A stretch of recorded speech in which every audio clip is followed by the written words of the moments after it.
We're gonna talk about the web series called The Witcher Season 2। इसका season 1 मैंने already काफी अच्छे तरीके से एक्सप्लेन करके अपने चैनल पर अपलोड कर रखा है और आज मैं स्टार्ट करने वाला हूँ इसका सीजन 2। जो लोग भी अभी तक द विचर के यूनिवर्स से रूबरू नहीं हुए हैं उन्हें मैं पुराने वाले सीजन का एक छोटा सा ब्रीफ दे देता हूँ। बेसिकली ये पूरी विचर सीरीज रिविया के गैरोल्ट नाम के एक शख्स के इर्द गिर्द घूमती है। इसे एक म्यूटेंट भी कहा जा सकता है, यानी कि ये है तो एक इंसान मगर इसके पास में कुछ अलौकिक शक्तियां होती है जो कि इसे vampires, blood sucking creatures, anti witchers और साथ ही बिग जायंट्स को मारने में हेल्प करती है। बेसिकली गैरोल्ट का काम होता है इंसानों से इन सभी दैत्यों का पीछा छुड़वाना, जिसके बदले वो इनसे अपने काम का मुआवजा लेता है। इसी बीच गैरोल्ट को अपनी जर्नी में येनिफर नाम की एक लड़की मिलती है जो कि एक जादूगरनी होती है, जहाँ पर इन दोनों को ही प्यार हो जाता है। मगर उसका असली मकसद तो सीरी नाम की एक लड़की को ढूंढना था, जिसको आप अनफॉर्चुनेटली उसकी बेटी भी कह सकते हैं। अगर सीरी की बात करी जाए तो उसके पास भी कुछ मैजिकल पावर्स थी, जिसमें था भविष्य देखना और साथ ही एक जोर की चिल्लाहट भर से बहुत बड़े भूकंप को ला देना। इस वक्त सीरी की जान खतरे में होती है क्योंकि उसके ऊपर निल्फ गार्डियंस ने हमला कर दिया था और गैरोल्ट का मिशन था उसे बचाना। फर्स्ट सीजन की एंडिंग में गैरोल्ट ने सीरी को ढूंढ लिया था, वहीं येनिफर ने निल्फ गार्डियंस को बाकी दूसरे देशों पर हमला करने से रोकने के लिए एक बड़ी सी आग में झुलसा दिया था। और यहीं से सीजन 2 की स्टार्टिंग होती है, जहाँ पर हम एक छोटी सी फैमिली को एक जंगल से गुजरते हुए देखते हैं, जिनमें था एक व्यापारी, उसकी वाइफ और उसकी एक बेटी। इस शख्स का नाम था पीट। अपनी घोड़ा गाड़ी से आगे बढ़ते वक्त पीट को एक छोटा सा गांव दिखाई पड़ता है, जिसके अंदर जाकर वो लोगों से मदद मांगता है और कहता है कि मैं अपने परिवार के साथ में एक रात यहाँ पर रुकना चाहता हूँ, क्या कोई मेरी मदद कर सकता है। मगर काफी चिल्लाने के बावजूद भी उसे कोई जवाब नहीं देता। यहाँ तक कि वो ये भी कह देता है कि मैं एक रात रुकने के लिए पैसे भी दे सकता हूँ, मगर फिर भी उसे कोई जवाब नहीं देता। पूरा गाँव सुनसान पड़ा था। तभी पीछे से एक मॉन्स्टर आकर पीट की बीवी को उड़ा ले जाता है। उसकी बेटी ये देखकर जोर जोर से चिल्लाने लगती है। तभी हम देखते हैं कि ऊपर से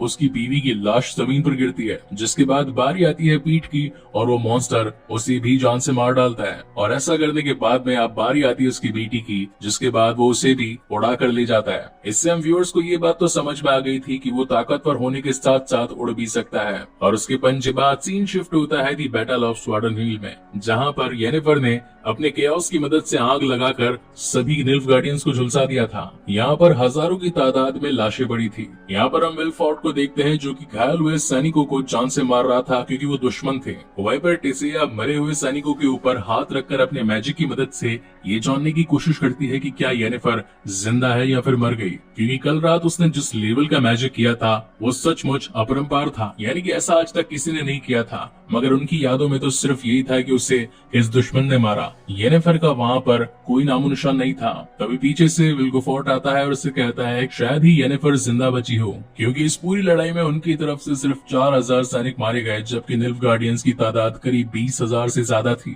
तभी टिसिया की नजर धुंध पर जाती है और वहाँ पर से उसे गैरोल्ट और सीरी आते हुए दिखाई पड़ते हैं, जहाँ सीरी गैरोल्ट के घोड़े रोज पर बैठी थी। गैरोल्ट आकर टिसिया से येनिफर के बारे में पूछता है, लेकिन वो पूछती है कि आखिर तुम कौन हो, तो वो बताता है कि मैं येनिफर को जानता था, हम दोनों के बीच में आपसी संबंध थे। जहाँ पर टिसिया उसे बताती है कि निल्फ गार्डियन की लड़ाई में उसने अपने आप को कुर्बान कर दिया, मगर जाते वक्त गैरोल्ट उसे ये कहकर जाता है कि येनिफर की जिंदगी इस लड़ाई से कहीं ज्यादा कीमती थी। जिसके बाद आगे चलकर वो एक जगह पर रुककर ठहरने का इंतजाम करते हैं। हम व्यूअर्स देख पाते हैं कि सीरी को सोते वक्त अपने सपने में बुरी बुरी चीजें दिखाई देने लगती है। ये सारी बातें उसे परेशान कर रही थी, इसलिए वो जग जाती है। गैरोल्ट उससे पूछता है कि आखिर तुमने क्या देखा, तो सीरी उसे बताती है कि उसकी होम कंट्री यानी कि सिंट्रा पूरी तरीके से तबाह हो चुकी है। तभी वो सीरी को एक बैक स्टोरी बताता है कि एक बार उसने उसके पिता की भी जान बचाई थी, बदले में उसने लॉ ऑफ सरप्राइज मांगा जिसमें मुझे तुम मिली। वहीं पर सीन शिफ्ट होता है स्वार्डन हिल के एक कैसल में, जहाँ पर घायल सैनिकों को लाया जाता है। वहाँ पर हम ट्रेस को देख पाते हैं जो कि खुद भी एक जादूगरनी होती है।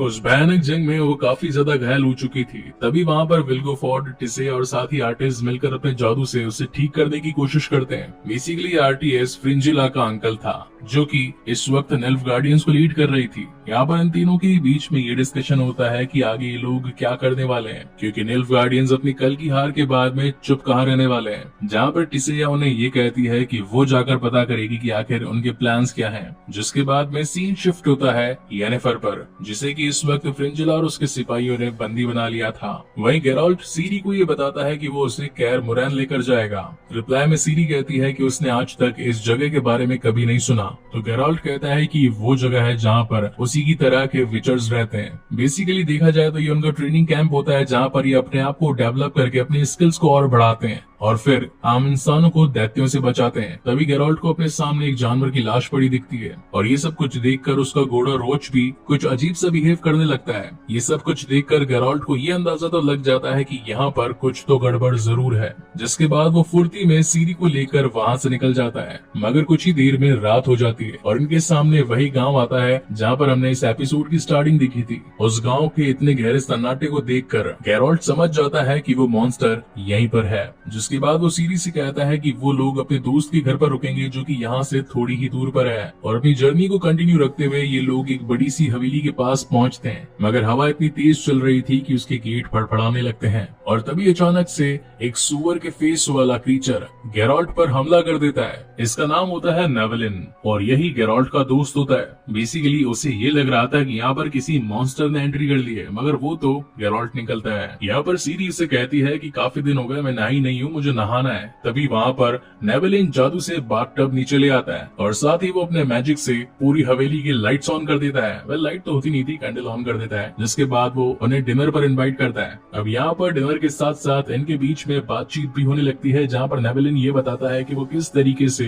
गेराल्ट से मिला था। हुआ ये था कि एक बार उसके पीछे एक बहुत ही बड़ा मॉन्स्टर लगा था जिससे कि गेराल्ट ने उसकी जान बचाई थी। मगर तभी गेराल्ट बीच में बोल पड़ता है कि वो सब तो ठीक है, मगर तुम्हारी शक्ल को क्या हो गया? जब लास्ट टाइम देखा था तब तो तुम एक इंसान थे, तो अभी ऐसे कैसे हो गए? तो रिप्लाई में नेवेलिन बताता है कि उसने एक मंदिर में लगी मशरूम की फसल को तबाह कर दिया था, इसी वजह से वहाँ की पुजारन ने उसे श्राप दे दिया और इसी वजह से आज मेरा ये हाल है। वो ये भी बताता है कि जिंदगी से वो ऊब चुका था, इसलिए उसने जान देने की कोशिश भी करी, मगर उसकी श्राप की वजह से वो अगेन जिंदा हो गया था। तभी सीरी को ऊपर छत पर से कुछ आवाजें आने लगती है। तो रिप्लाई में नेवेलिन कहता है कि वो तो सिर्फ उसकी बिल्ली है। वहीं सीन शिफ्ट होता है येनिफर पर, जो कि इस वक्त फ्रिंजुला से बात कर रही होती है कि अब हो सके तो वो निल्फ गार्डियंस का सपोर्ट करना बंद कर दे। वो लोग तो बस सिर्फ तुम्हारा इस्तेमाल कर रहे हैं और जब उनका काम निकल जाएगा तो तुम्हें एक चाय में डूबी मक्खी की तरह बाहर निकाल फेंकेंगे। जिसके बाद नेवेलिन सीरी को उसका कमरा दिखाता है, जिस पर सीरी कहती है कि तुम एक मॉन्स्टर नहीं हो। मॉन्स्टर तो वो लोग थे जिन्होंने उसके घर में आग लगाई थी और उसका पूरा परिवार खत्म कर दिया था। वहीं गेराल्ट उस हवेली के बाहर खड़ा होकर चौकीदारी करने लगता है क्योंकि उससे बाहर एक क्रीचर के पैरों के निशान मिले थे। जिसके बाद वो हवेली में जाता है और नेवेलिन के साथ एक खेल खेलने लगता है जिसमें टास्क था कि वो दीवार पर लगी पेंटिंग पर एक के बाद एक निशाना लगाएंगे। बेसिकली ये पेंटिंग नेवेलिन के फादर की थी जिसे कि नेवेलिन पसंद नहीं करता था। अब जो भी उनके मुंह पर चाकू से वार करेगा और सही ठीक निशाना लगाएगा वो एक खेल जीत जाएगा। वहाँ पर गेराल्ट का निशाना चूक जाता है। वो अगेन ट्राई करता है मगर फिर भी उसका निशाना नहीं लगता, जिस पर नेवेलिन उसे लूजर कहता है। मगर तभी गेराल्ट एक फेंक कर मारता है चाकू और सीधा अंकल जी के सर में लगता है, जिस पर गेराल्ट बताता है कि मैं चाहता तो कब का मार सकता था लेकिन शो ऑफ नहीं कर रहा था। वही जब सीरी रूम में सो रही होती है तो छत की दीवार से एक लड़की निकलती है जो कि उल्टी चलकर सीरी के पास आ जाती है। इसका नाम होता है वेरीना, जो कि उसे नींद से जगाकर उसे कहती है कि वो उससे मिलने के लिए आई है। वेरीना सीरी को बताती है कि नेवेलिन उससे प्यार करता है और वो एक मैजिकल क्रीचर है, उसने अपने मैजिक से उसे यहाँ पर बांध रखा है। वो बस गेराल्ट से छिप रही थी क्योंकि अगर गेराल्ट उसे देखता तो जान से मार डालता।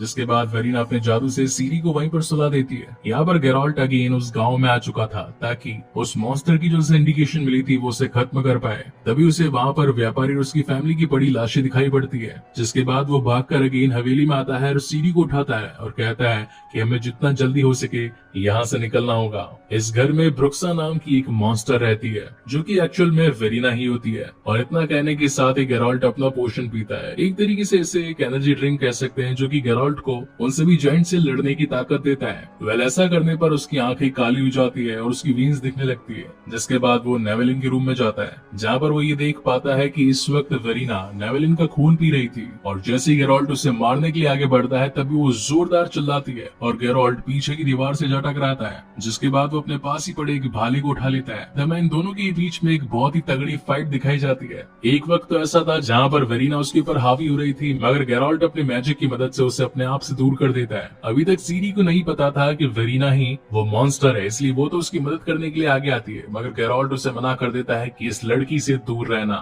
जिसके बाद वेरीना अगेन गेराल्ट के ऊपर चिल्लाती है मगर गेराल्ट उसे अपनी सिल्वर स्वॉर्ड से रोक लेता है और उस पर जोरदार अगेन वार करता है। जहाँ पर वो दूर पीछे जाकर गिरती है और इसके बाद में दिखाई देता है उसका असली रूप। वो थी एक बहुत ही बड़ी चमगादड़। ये सब कुछ देखकर सीरी काफी डर चुकी थी। गेरोल्ट उसे रोकने की काफी कोशिश करता है मगर वो उड़कर वहां से निकल जाती है। उसकी स्पीड इतनी तेज थी कि वो हर बार गेरोल्ट के आसपास से निकल रही थी और वो उसे देख नहीं पा रहा था। मगर गेरोल्ट भी काफी चालाक था और वो अपनी तलवार की चमक से अपने पीछे से आती हुई वेरीना को देख लेता है और उस पर एक जोरदार वार करता है, जिससे कि वेरीना लहूलुहान होकर नीचे गिर पड़ती है, जिसके बाद वो अपने इंसानी रूप में आ जाती है। अब हालांकि वो इस वक्त नेकेड होती है, इसी वजह से सीरी आकर उस पे अपने कपड़े ढक देती है, मगर फिर भी वेरीना अपनी चालाकियों से बाज नहीं आती है और वो सीरी का गला पकड़कर गेरोल्ट से कहती है कि अगर तुम यहाँ से नहीं गए तो मैं इसे जान से मार दूंगी। मगर इतने में ही पीछे से नेवलिन आ जाता है और वो भाला वेरीना के शरीर के आर पार कर देता है, जिसके बाद तो वेरीना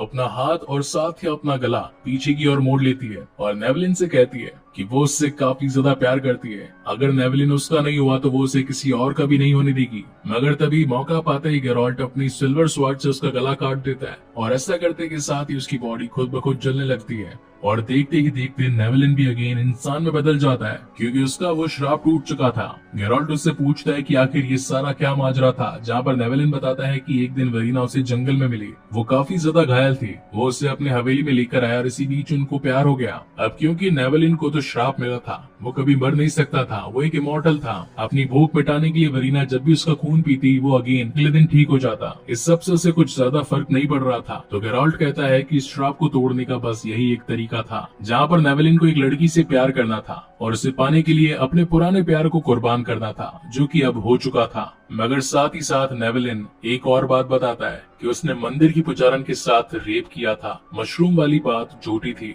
इसलिए गेरोल्ट तुम मुझे भी जान से मार दो। लेकिन गेरोल्ट कहता है कि अब तुमसे तुम्हारी इमॉर्टैलिटी जा चुकी है, तुम खुद भी अपने आप को मार सकते हो। जिसके बाद सीन शिफ्ट होता है येनिफर और फ्रिंजिला पर, जो कि इस वक्त जंगल में अकेली होती है और वहीं पर कोई एक दूसरा मॉन्स्टर आकर उनके आसपास मौजूद सारे सैनिकों को मारने लगता है। और इसी तगड़े सस्पेंस के साथ ये एपिसोड यहीं पर खत्म होता है। आज हम इसके सीजन 2 एंड एपिसोड 2 के बारे में बात करने वाले हैं, जिसकी शुरुआत में हम इस कहानी के एक नए कैरेक्टर से रूबरू होते हैं, जिसका नाम होता है फिलामेंडल। और यहाँ पर ये इस वक्त फ्रिंजिला और साथ ही येनिफर को बंदी बनाकर एल्व्स की नई लीडर के पास ले जाता है, जिसका नाम होता है येने फ्रांसिस्का फेंडाबेर। वेल, नाम थोड़ा सा कंफ्यूजिंग है, लेकिन 2-3 बार आप सुनेंगे तो उसकी आदत हो जाएगी। एक वक्त था जब फिलामेंडल इन सभी एल्व्स का लीडर हुआ करता था, मगर क्लांति के साथ जंग हार जाने के बाद में ये लीडर की पोस्ट मिल चुकी होती है फ्रांसिस्का को। अगर आप लोगों को याद नहीं तो वापस से याद दिला देता हूँ कि येनिफर खुद भी एक हाफ एल्फ है, यानी कि उसके अंदर एल्व्स का खून मौजूद है। और यही रीजन था कि स्टार्टिंग में वो कुबड़ी हुआ करती थी, मगर बाद में उसने अपने आप की ब्लैक मैजिक सर्जरी करवा ली, जिसकी वजह से वो इतनी सुंदर दिखने लगी। अब देखा जाए तो येनिफर भी एल्फ और साथ ही फ्रांसिस्का भी एल्फ, तो ये आपस में उसको भाई भाई बहन बहन बोलकर अपने आप को वहां से छुड़वाने की कोशिश करती है, मगर इन सब का तो फ्रांसिस्का पर कोई असर नहीं होता। लेकिन कहानी में यहाँ पर ट्विस्ट वाली बात ये थी कि इन तीनों को ही एक जैसे सपने आ रहे थे, जिसमें एक चोगा पहना इंसान इन सभी की ख्वाहिशों को पूरी कर रहा था। मगर वो चोगा पहने वाला इंसान सभी के सपनों में एक जैसा नहीं था, हर किसी के सपनों में उसकी शख्सियत अलग अलग थी। येनिफर को लाल चोगा पहने कोई दिखाई पड़ता है, वही फ्रिंजिला को कोई काला चोगा पहने, साथ ही फ्रांसिस्का को सफेद चोगे में। और जहाँ तक ख्वाहिशों की बात है तो यहाँ पर येनिफर को ये दिखाई पड़ता है कि उसका और गेरोल्ट का एक बच्चा पैदा होता है, मगर थोड़ी ही टाइम में उस टोकरी में आग लग जाती है और तभी सामने लाल चोगे वाला शख्स आकर उसके बच्चे को गोद में लेकर खड़ा हो जाता है। उसी तरीके से एक ख्वाहिश फ्रिंजिला की भी होती है और एक ख्वाहिश फ्रांसिस्का की भी, मगर वो इस मोमेंट पर दिखाई नहीं जाती। यहाँ पर सारे एल्व्स मिलकर येनिफर और फ्रिंजिला को एल्व्स के टेंपल में ले जाते हैं, जिसके अंदर कंजक्शन ऑफ द स्पीयर्स के ड्राइंग बने थे। सदियों पहले इस कंजक्शन ऑफ द स्पीयर ने द विचर के यूनिवर्स में भौकाल मचा दिया था और यही रीजन था कि दूसरे यूनिवर्सेस के क्रीचर द विचर के यूनिवर्स में एंटर कर गए थे, यानी कि 2 दुनियाओं के संयोजन से, जो कि बकायदा इन सभी ड्राइंग्स में हम देख सकते हैं। अगर साफ तौर पर कहा जाए तो इस इवेंट के बाद से ही केओस मचाने वालों की गिनती विचर के यूनिवर्स में ज्यादा बढ़ गई थी। तभी वहाँ पर फ्रिंजिला बोल पड़ती है कि उसकी फैंटेसी में उसने ब्लैक हुड पहने एक शख्स को देखा, जो कि था एम्परर एमर। वहीं फ्रांसिस्का ने अपने सपने में एथलीन को देखा था। अगर एथलीन के बारे में बात करी जाए है तो वो एक काफी ज्यादा पावरफुल हीलर एल्फ थी जो कि किसी के भी खामों को भर सकती थी। और सबसे खास बात ये थी कि इतलिन द्वारा की गई भविष्यवाणियां कभी भी गलत नहीं होती थी। तभी वहाँ पर उन्हें एक बड़े से पत्थर पर एक बहुत ही पौराणिक भाषा दिखाई पड़ती है, जहाँ पर येनिफर उसे रीड करने लगती है और बताती है कि इस पर ये लिखा है कि मदर ऑफ फॉरेस्ट से